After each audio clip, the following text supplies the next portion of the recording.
네, 안녕하세요. 축구생각입니다. 축구 승무패 토토 22회차 분데스리가 9경기 분석 및 초안픽 배팅 내용 공유하도록 하겠습니다. 현재 분데스리가가 마지막 라운드이기도 하고, 경기가 9경기가 되기 때문에 영상이 길어질 그런 우려 때문에 자세한 경기력보다는 두 팀의 간단한 경기력, 그리고 최근의 흐름, 결장 선수진들을 봤었을 때의 승무패 제가 보는 그 승무패에 대해서 간단하게 작성을 했습니다. 내일 이제 배당, 해외 배당과 투표율 정도를 조금 반영을 해서 최종 픽에 반영을 하도록 하겠습니다. 네 번째 경기입니다. 2위 도르트문트 대 7위 호펜하임의 경기인데요. 도르트문트 같은 경우에는 라이프치히에게 2대0 승리, 호펜하임은 우니온에게 4대0으로 승리를 했습니다. 투표율은 도르트문트 쪽에 72.2%고요. 도르트는 아칸지 선수가 이제 수비에서 역할을 해준 선수인데 개인적으로 조금은 불안한 선수로 보이는 선수긴 한데 뭐 현재 도르트문트 수비진을 봤었을 때는 주전 선수기 때문에 일단 부상인 부분이 있고요. 엠레찬 선수가 경고 누적이라고 합니다. 그리고 2위가 확정이 된 상태입니다. 호펜하임 같은 경우에는 유로파는 7위를 차지를 하면서 확정이 됐지만 일단 볼프스부르크와의 6위 경쟁이 남아있다라고 생각을 해주시면 되시고요. 일단은 그 볼프스부르크와 승점이 같기 때문에 6위 경쟁에 그러한 동기부여가 약간은 남아있다라고 생각이 듭니다. 최근 5경기는 도르트문트가 4승 1패, 호펜하임은 3승 1무 1패로 최근에 호펜하임이 2연승으로 좋은 모습을 보여주고 있고요. 이 경기 일단은 가장 걱정되는 점은 도르트문트가 지더라도 일단 순위 변동이 2위가 확정이 됐고 일단 호펜하임도 일단 7위 자체는 지더라도 순위 자체는 확보가 되어 있는 상황이긴 한데 호펜하임은 6위에 대한 그런 경쟁이 있다라는 점, 도르트문트는 그런 동기부여가 없다라는 점이 있고요. 이런 부분을 봤을 때는 도르트문트가 어린 선수들이나 아니면 기회를 못 받았던 이런 선수들에 대해서 기용을 마지막 경기이기 때문에 그렇게 기용을 할 수도 있다라는 위험이 있습니다.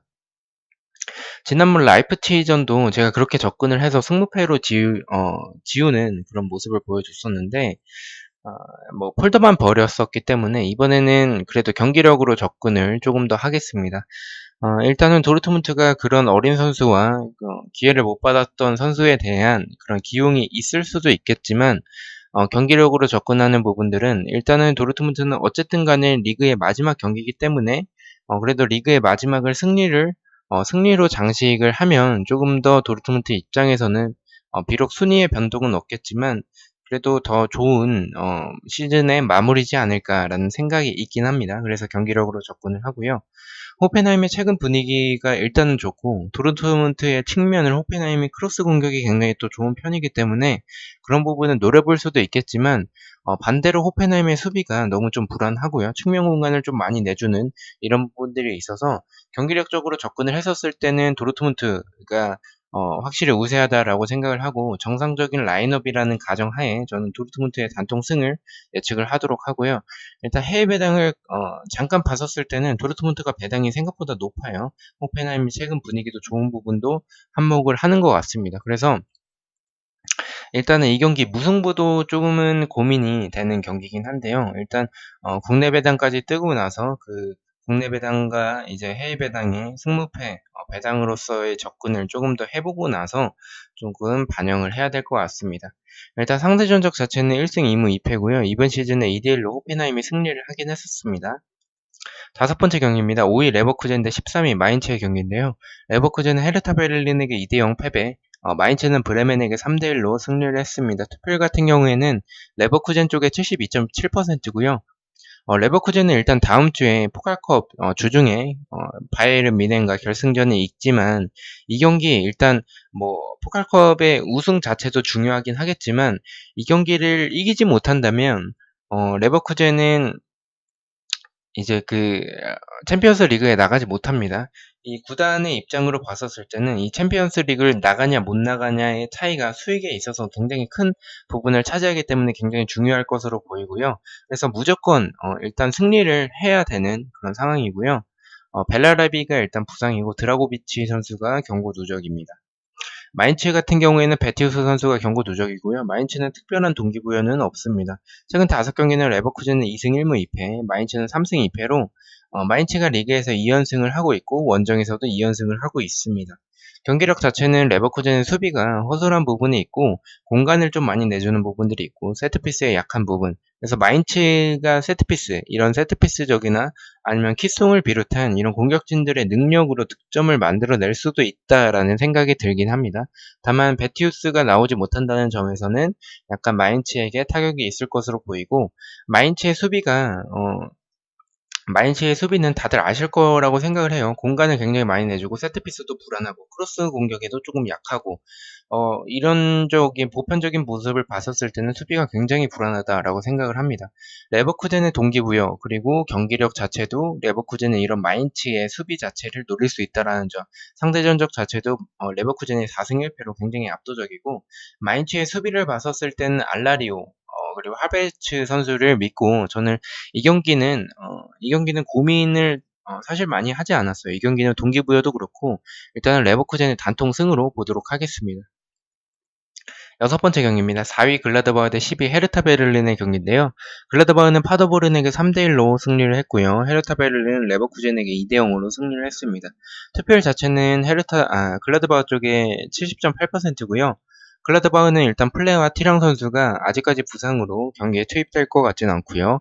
일단 비기기만 해도 지금 레버쿠젠과 챔피언스 리그 이 건을 두고 다투고 있는 상황인데 비기기만 해도 일단 골득실에서 레버쿠젠에게 좀 압도적으로 앞서고 있기 때문에 챔피언스 리그에 진출할 가능성이 높고요. 잘하면 이 경기 이긴다면 라이프치히와의 승점 차이가 크게 나지는 않기 때문에 3위도 노려볼 수도 있습니다. 라이프치히가 진다는 가정하에 최근 5경기는 글라드바흐가 3승 2패로 리그에서 2연승 그리고 홈에서도 2연승을 하고 있고요. 헤르타 같은 경우에는 2승 3패로 3연패를 지난 경기 끊어냈고 승리를 했습니다. 원정에서 2연패를 하고 있습니다. 글라드바흐의 수비가 뒷공간과 측면 공간을 좀 내주는 그런 부분들이 있어서 헤르타 베를린이 역습 스피드로 노려볼 수도 있을 가능성도 있다라고 생각을 하긴 합니다. 그런 부분 때문에 일단 헤르타 베를린의 승보다는 무승부 쪽으로도 고민이 되는 경기이긴 한데요.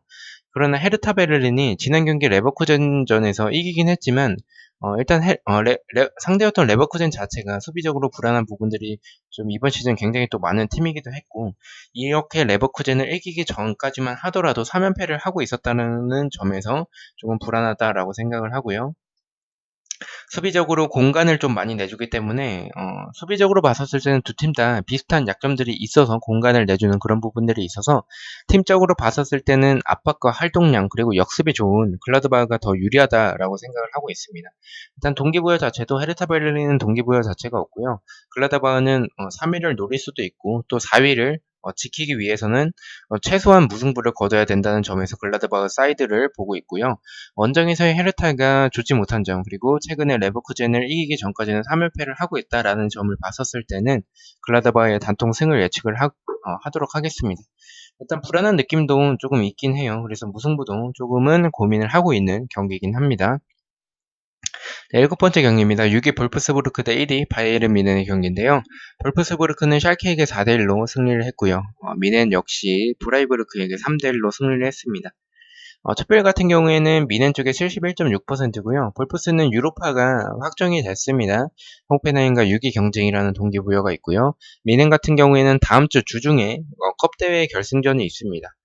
최근 5경기는 볼프스부르크가 2승 1무 2패로 재개 후에 홈에서 승리가 없을 정도 최근에 좋진 않고요.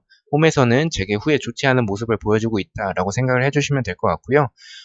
일단 볼프스부르크의 패턴 자체는 마인츠는 지난 경기 승리를 하면서 패턴이 깨졌는데 볼프스부르크는 패턴을 유지를 하고 있습니다. 그 패턴 자체는 제가 지난 20회차에서 최종픽에서도 설명했다시피 볼프스부르크가 재개 후에 결과가 다 달라요. 그러니까 뭐 직전 경기에 승을 했다면 그 다음 경기에는 연승을 하지 못하고 무승부나 패배를 하는, 그러니까 뭐 재개 후에 2연승, 2연무, 2연패가 없다라는 점을 생각을 해주시면 될 것 같습니다.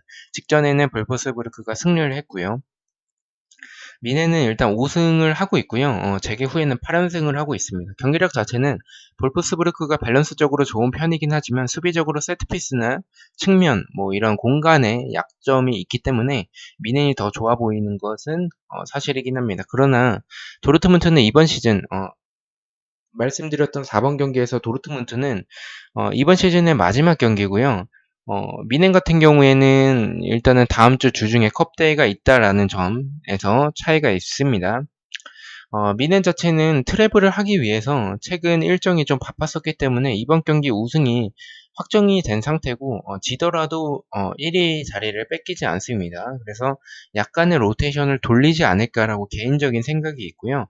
경기력 자체는 미넨이 당연히 좀 우세한 부분들이 많지만 볼프스부르크의 동기부여 또 무승부를 해야 조금 6위를 자리를 지킬 수 있다는 점, 또 로테이션의 가능성을 조금 두고 일단은 볼프스부르크의 승은 보지 않는 이유는 일단 미넨의 경기력도 있겠지만 볼프스부르크의 그 패턴적인 부분을 봤었을 땐 직전에 승리를 했기 때문에 또 연승을 할 가능성은 조금 적다라고 보고 안전하게 무패 투픽으로 갔습니다.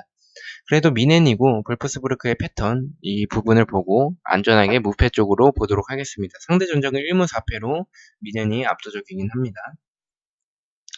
자, 여덟 번째 경기입니다. 9위 프랑크푸르트 대 18위 파더보른의 경기인데요. 프랑크푸르트는 켈른과 1대1로 비겼고요. 파더보른은 글라드바흐에게 3대1로 패배를 했습니다. 투표율 자체는 생각보다 좀 많이 몰리긴 했어요. 프랑크푸르트 쪽에 76.3%고요. 두 팀 다 동기부여 자체는 없습니다.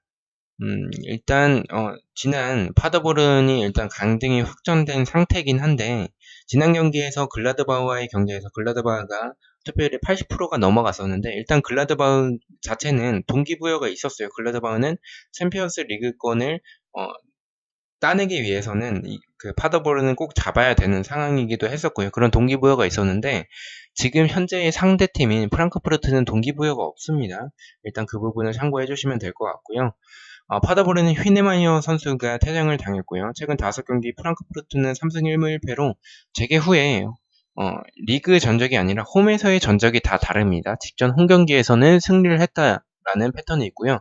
이 패턴적으로 봤었을 때는 또 홈경기이기 때문에 이번에 승리보다는 무패 쪽으로 나오지 않을까라는 개인적인 패턴이 있고요. 파더보른 같은 경우에는 1무 4패로 3연패를 하고 있습니다.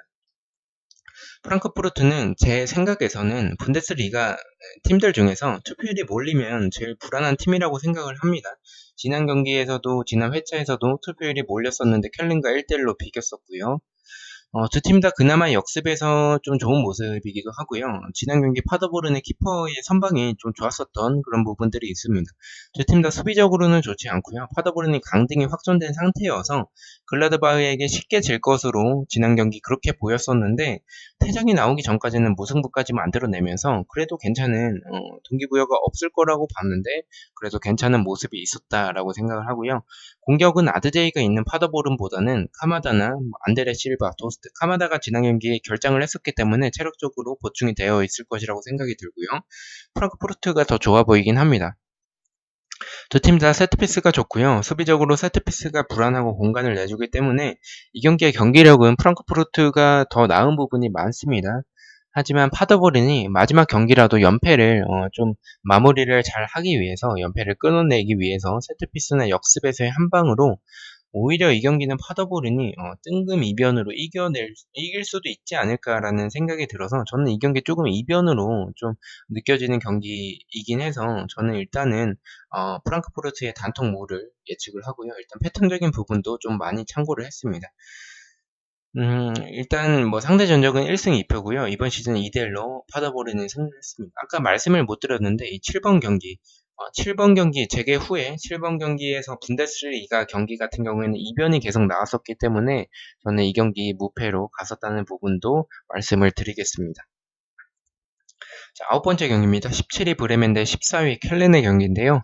브레멘은 마인츠에게 3대1로 패배를 했고요. 켈렌은 프랑크푸르트와 1대1로 비겼습니다. 투표율 같은 경우에는 브레멘 쪽에 38.6%고요.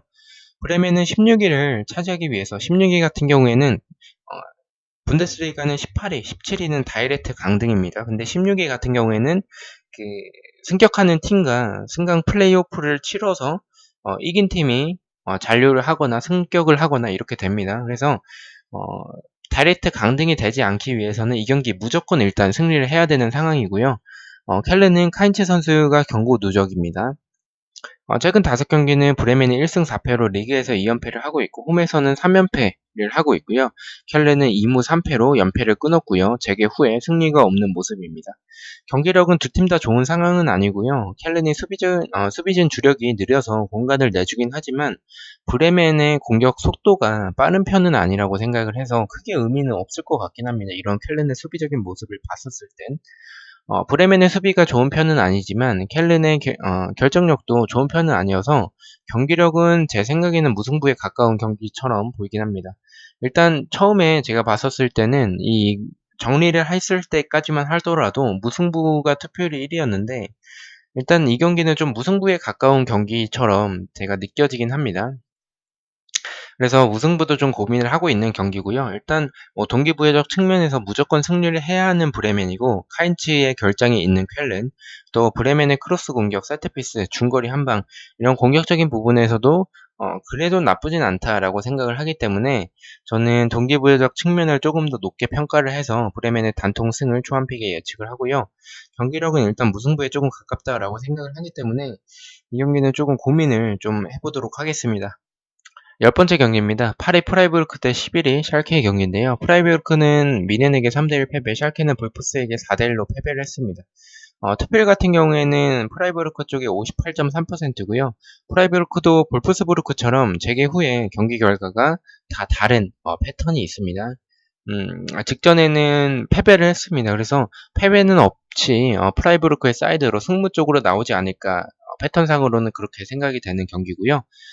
샬케는 부상자가 많고 케니 선수, 이 선수가 맥케니 선수와 더불어서 케니 선수가 샬케에서 우측 풀백 선수인데 중요한 역할을 하고 있다라고 생각을 하는 선수인데 이 선수가 경고 누적입니다. 두 팀 다 동기부여 자체는 없습니다. 최근 5경기는 프라이부르크가 2승 1무 2패로 홈에서 2연승을 하고 있고요. 샬케는 2무 3패로 2연패를 다시 하고 있습니다. 두 팀의 모습은 어느 정도 비슷한 부분들이 있습니다. 두 팀 다 세트피스와 중거리가 좋고요. 프라이부르크가 수비적으로 뒷공간과 측면, 중앙공간을 내주는 모습들이 있는데 그런 공간들을 활용할 수 있는 선수가 샬케의 공격수에는 없다라고 생각을 합니다. 샬케의 공격수인 그레고리시오 선수는 골은 넣지 못하고 카드만 받는 모습이고요.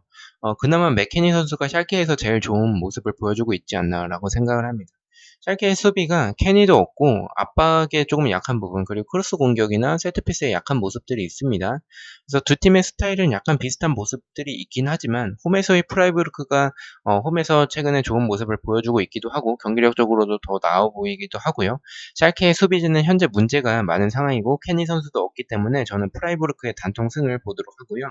고민이 되는 부분은 프라이부르크가 결정력이 굉장히 좀 세트피스 한 방이나 중거리 한 방이 터지면 조금 괜찮은데 그게 터지지 않는다면 결정력이 답답한 모습들이 좀 있습니다. 그래서 무승부의 가능성도 조금 염두를 해두고 있고요. 일단은 조금 더 고민을 해보고 일단 초안픽은 단통승을 보도록 하겠습니다. 11번째 경기입니다. 15위 아우크스부르크 대 3위 라이프치히 경기인데요. 아우크스부르크는 디셀도르프와 1대1로 비겼고요. 라이프치히는 도르트문트에게 2대0으로 패배를 했습니다. 투표율 자체는 라이프치히 쪽에 72.4%고요. 아우크스부르크는 동기부여가 없고요. 라이프치히는 3위 자리를 지키려는 동기부여가 있습니다. 자칫하면 이 경기 만약에 진다면 3위 자리를 글라드바흐에게 뺏길 수도 있습니다. 최근 5경기는 아우크스부르크가 1승 2무 2패로 재개 후 홈에서 승리가 없는 모습이고요. 라이프치히는 2승 2무 1패로 원정에서 3연승을 하고 있습니다. 라이프치히가 가끔 뒷공간과 측면 공간을 내줄 때가 있지만 아우크스부르크가 막스 선수의 오버래핑, 세트피스, 크로스 공격 이런 부분밖에 없어서 이런 라이프치히의 수비적으로 뒷공간과 측면을 내주는 부분들을 봤었을 때는 아우크스부르크가 크게 위협을 주진 못할 것 같다라고 생각을 하고 있습니다. 아우크스부르크의 팀 특성상 아우크스부르크의 수비가 팀투 선수를 좀 놓치고 측면 공간 그리고 뒷공간을 내주는 모습들이 있어서 재개 후에 원정에서 좋은 모습을 보여주고 있는 라이프치히이기 때문에 또 동기부여적 측면 그리고 경기력적으로 봤었을 때는 저는 이 경기는 좀 라이프치히 쪽으로 좀 강하게 보고 있어서 고민 없이 아우크스부르크의 단통패 예측하도록 하겠습니다.